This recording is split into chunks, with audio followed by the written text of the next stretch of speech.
CBN e a Tecnologia, com Gilberto Sudré.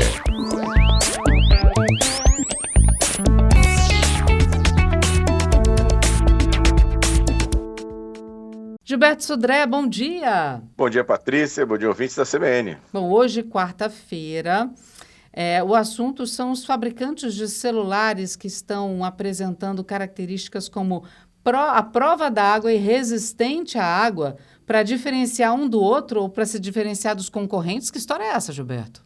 Exatamente, Patrícia. A gente tem ouvido falar aí de várias propagandas de fabricantes falando aqui, meu celular é a prova d'água, meu celular é resistente à água, né? Mas o que isso significa? Quer dizer que eu posso pegar meu celular e jogar na piscina sem me preocupar? Qual a diferença de um dispositivo à prova d'água e outro resistente à água? Então, ou seja, a prova d'água, né, significa que é impossível que a água entre no dispositivo em qualquer circunstância. Apesar de algumas empresas usarem isso como termo de marketing, nenhum dispositivo é realmente a prova d'água completamente. Normalmente, se a gente olhar a especificação lá dos aparelhos, ele tem lá uma informação de qual é a profundidade máxima que aquele aparelho ele resiste e qual é o tempo que ele resiste naquela profundidade. Então, tem aparelhos lá de 1,5 m, né? 1 metro, 40 centímetros, 50 centímetros, né? Para isso. Então, ou seja, essa é uma questão importante. Então, o termo mais preciso seria de resistente à água, né? Indica que, embora o dispositivo tenha alguma proteção contra a intrusão de líquidos, água, e ainda pode entrar sob certas circunstâncias, né? Uma diferença sutil, mas é bastante importante nesse caso, né, para isso. E aí é importante para a gente entender também isso, né, seja para decodificar isso nos aparelhos, é entender que existe um padrão, né, que através de testes padronizados, né, indicam qual é a resistência à água e resistência à poeira, por exemplo. E já é chamado de IP, né, chamado Código de Proteção Internacional, ou IP. Então, por exemplo, um smartphone que tem a classificação IP68, né, o primeiro dígito, então o 6, indica a proteção contra poeira, né, e 6 é a classificação mais alta alcançada pela maioria dos smartphones atuais. Então, quando eu vou olhar lá meu telefone, olho na especificação, tem lá IP, por exemplo, 68. Então, quer dizer que o primeiro dígito 6 quer dizer que tem uma alta resistência à parte de poeira, né? Areia, poeira, né? De entrar nos orifícios do celular, né? E aí essa é uma alta uma resistência para isso. O segundo dígito, que no caso do IP68 é o 8, indica a proteção da água. Então, 9 seria a proteção mais elevada, a classificação de proteção mais elevada. No caso aqui desse aparelho, que eu estou usando como exemplo, é 8. Então, é um pouco abaixo do máximo nesse caso. Então, tem lá, por exemplo, o 7, né? Se for IP67, por exemplo, o último dígito 7, é a proteção para submergir em até 1 metro de água por 30 minutos. Então, o fabricante está dizendo, você pode submergir o celular por até 1 metro de profundidade por 30 minutos, que não vai ter efeito. Se for 8, né, o caso do exemplo que eu estou usando aqui, que é um IP68, a proteção é de mais de 1 metro de água por mais de 30 minutos e não vai ter problema nenhum para isso, né? Pergunta. Você já viu algum IP69? Nunca vi, exatamente. Né? O IP69, o 9, diz que é proteção contra alta pressão, né? Jatos de água em alta pressão, né? De alta temperatura também. Nunca vi, né? Realmente, celulares, até alguns fabricantes dizem que os celulares militar, né? Que resiste a quedas de tal altura, né? Mas de IP69 eu nunca vi, né? Para isso. Né? Outra pergunta. Essa água aí que eles falam é água doce? As doce ou salgada. As duas. Tanto faz, não tem problema nenhum não, né, para isso aí. Importante também lembrar uma coisa relevante em relação a isso, que é a resistência da água não é uma característica permanente, ou seja, isso que o fabricante está falando para você é quando você tirou o aparelho da caixa e está usando ele durante um período, né, nesse caso. Mas, com o tempo, a gente sabe que existe um desgaste normal de borrachas, vedação, botões, né? E aí, essa resistência à água de telefones mais antigos, né, mesmo que tenha lá na especificação IP68, pode ser que com o tempo resseca algum tipo de borracha de vedação, algum tipo de vedação do botão, por exemplo, e aí pode se desgastar com o tempo e aí entrar da água nesse aparelho, nesse caso. Então, dependendo do dispositivo que você tem, né, inclusive uma questão importante eu posso usar então, quer dizer que meu aparelho eu posso usar durante a profundidade de 1 metro por 30 minutos, eu vou usar ele na piscina. Então, por exemplo, vou mergulhar na piscina com até 1 metro de profundidade e vou usar. Uma outra coisa que pode acontecer é que com a pressão da água, né, na tela do celular, os controles da tela ficam inoperantes, ou seja, com a pressão da água na tela do aparelho, ele não consegue sentir o toque do seu dedo. Então, o aparelho ele fica completamente assim, parado, né? Ou seja, não consegue tirar uma foto, não consegue fazer nada, porque ele não tem, né? Ou seja, não está conseguindo localizar ou identificar o toque na tela, nesse caso, né? Uhum. Tem gente que usa, ainda sobre água, tá? Porque depois eu queria te fazer, vou te fazer um monte de perguntas sobre poeira. Uhum.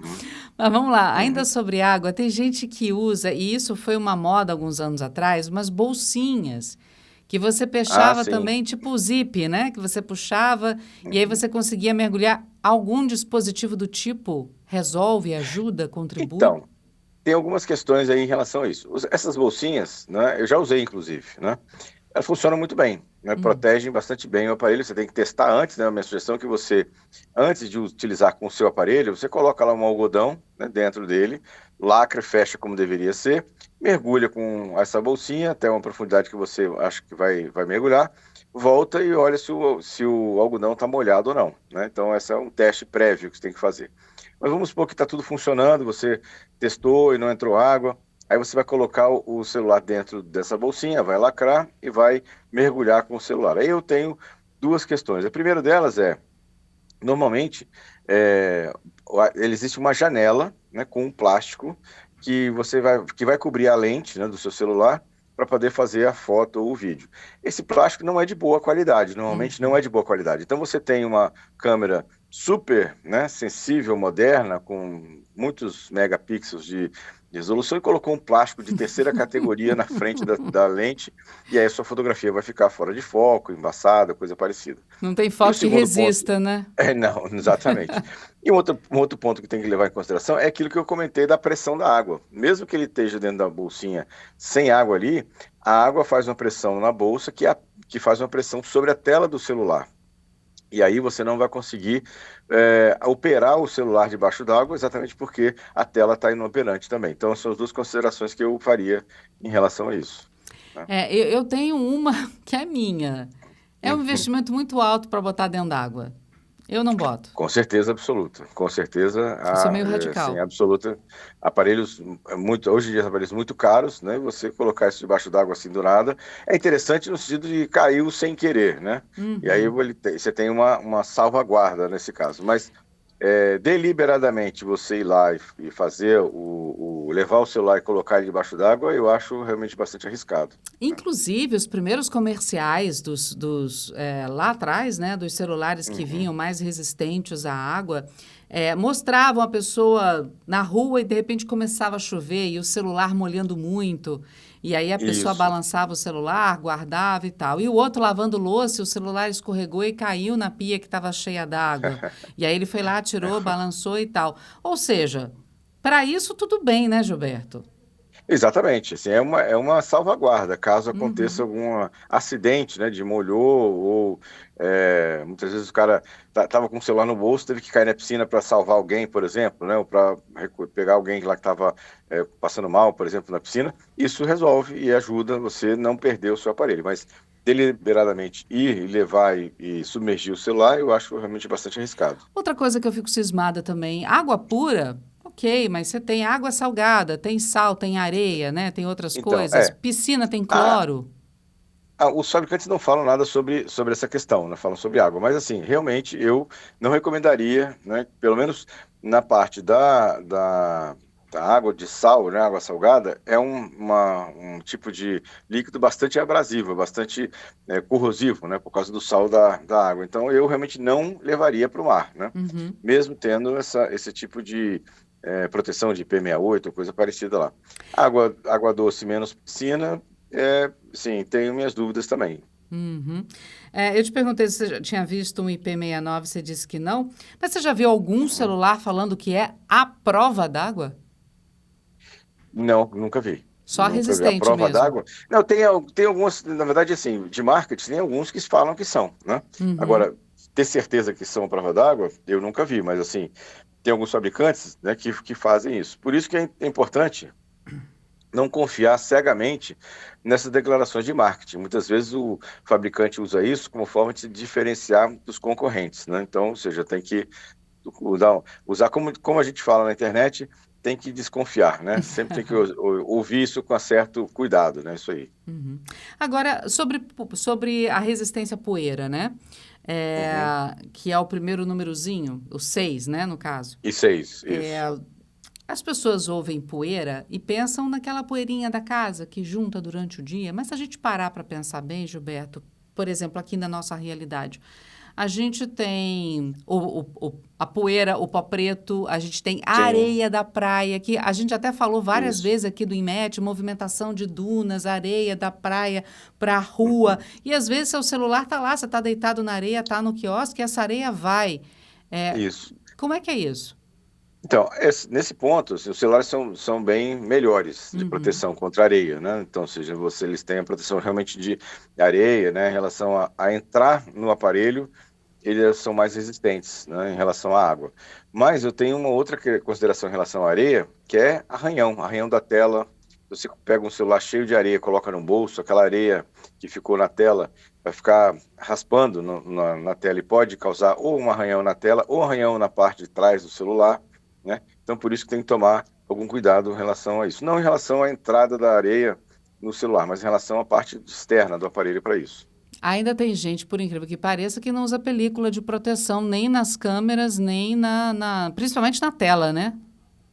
Aham, aham, exatamente, para exatamente proteger disso. Uma coisa que me chama a atenção, muita gente deixa o celular, às vezes, no chão. E, poxa, Ah, no sim, chão, sim. o fato de você andar, né? Pessoas passam, às vezes, com Uhum. sapato, e aí vem poeira, vem sujeira, vem outras Sim, coisas que sim. podem entrar nessas entradinhas, por menores que sejam, mas que também podem até causar uma infecção, falando de saúde, né? Exatamente, né? Então, assim, são cuidados que a gente realmente tem que ter nesse caso. E aí, já estendendo um pouco da parte de cuidados, você falou de praia, né? O grande vilão hoje dos celulares, né, em geral, né, é o calor. Então, se Olha. você leva o seu celular para a praia, né, e deixa ele exposto ao sol, né, o celular em si não vai sofrer, mas o que vai sofrer é a bateria. Ou seja, certamente você vai ter uma redução, se ficou muito quente, né, uma redução na vida útil da bateria por causa desse calor. Daqui a pouco vão criar um IP também para resistência para calor de bateria, É, né? exatamente. Uhum. Bom, Ah, Gilberto, recomendação então para a gente alertar aqui os nossos ouvintes. Os que já têm um telefone, cuidados com o que tem, e aqueles que estão pensando em uhum. comprar. Isso, exatamente. Eu pensar, olhar lá a especificação, olhar qual é a característica do IP, para dizer qual é o código que está registrado lá, se é proteção à areia e proteção contra a água. Observar, né, que essas informações são informações para aquele aparelho novo, né, com desgaste pode ter alteração nessa situação, e eu diria que não confiar naquelas afirmações de marketing, né? Muitas vezes o fabricante coloca aquilo mais por uma questão de diferenciação do que mesmo porque devido a uma qualidade do produto em si. Uhum. Bom, hoje é quarta-feira, é dia de O Golpe Tá Aí. O golpe tá aí. Gilberto, qual é o golpe de hoje? Bom, o golpe dessa semana, Patrícia, é que extensões, né, roubam informações sigilosas de reuniões corporativas de Zoom e Meet. Uma nova campanha está direcionada a usuários das plataformas de videoconferência Zoom e Google Meet no ambiente corporativo que está roubando informações sensíveis compartilhadas nessas reuniões, né? O ataque chama-se Zoom Stealer e ele já afetou basicamente mais de 2 milhões de usuários, né, em navegadores como Chrome, Edge e Firefox, né? Então, essas extensões que são instaladas no navegador de forma até proposital pelo próprio usuário, nesse caso, vão coletar dados pessoais, né, a partir do navegador, sem que o usuário saiba. Então, ele vai coletar, inclusive, informações da reunião, tópicos, nomes, fotos de perfil, logotipos, gráficos, todos os metadados da sessão e até senhas nesse caso. Então, esse é uma questão importante, e aí chama a atenção de qual ou quais, né, extensões você instala no seu navegador. Né? Tem que ter uma fonte confiável e é bom dar uma pesquisada antes para instalar aquela extensão no seu navegador, porque ela pode ser uma extensão maliciosa e pode estar invadindo sua privacidade. Bom, basicamente, quando você instala um Zoom ou um Meet, não vem nenhuma extensão junto, vem? Normalmente não vem. Aí você tem um aplicativo à parte para isso. Mas algumas extensões, né, dizem lá, por exemplo, de coleta de informações da reunião, resumo da reunião, faz resumo da reunião, né, ou até outras, né, extensões que têm um motivo, entre aspas, inocente, mas que, na verdade, quando você abre uma videoconferência, ela vai monitorar isso através do navegador. Entendi. Então, basicamente, se você for instalar, instala o que está lá, e se for pedir algum tipo de extensão, dá para confiar em Isso. alguma? Então, do mesmo jeito que a gente tem na parte dos aplicativos de celular, né, as lojas oficiais, tanto Apple como Google, a gente também tem, né, lojas oficiais dos aplicativos para os navegadores. Então, o Google tem lá a loja de aplicativos do Google, tem lá no Firefox também tem, no Edge também tem, ou seja, teoricamente, esses aplicativos que estão disponíveis nessas lojas têm um risco menor, porque já passaram por algum tipo de análise ou crivo dos fabricantes. Ok. Ficar esperto, né, Gilberto? Isso aí, exatamente. Gilberto, obrigada mais uma vez por estar conosco aqui na CBN. Uma excelente semana para vocês. Sexta-feira a gente se fala mais. Exatamente, Patrícia, obrigado. Obrigado aos ouvintes pela audiência. E sexta-feira estamos de volta com mais tecnologia. Até lá.